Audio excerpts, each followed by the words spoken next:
கொண்டு ஆழ்பவரே உரிமை வாழ்வு மற்றவரெல்லாம் எதை தொழில் செல்வதே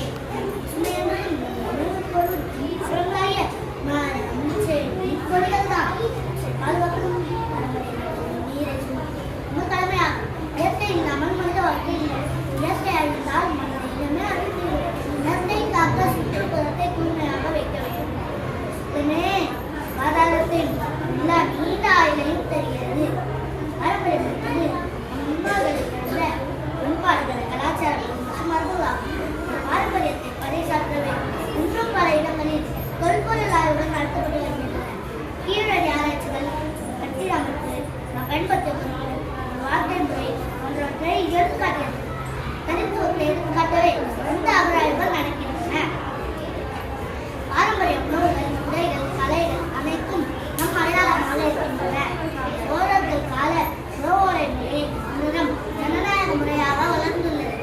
இன்றைய நவீன உலகில் ஆர்கானிக் என்ற பெயரில் பாரம்பரியம் மேலோங்கி வளர்கிறது.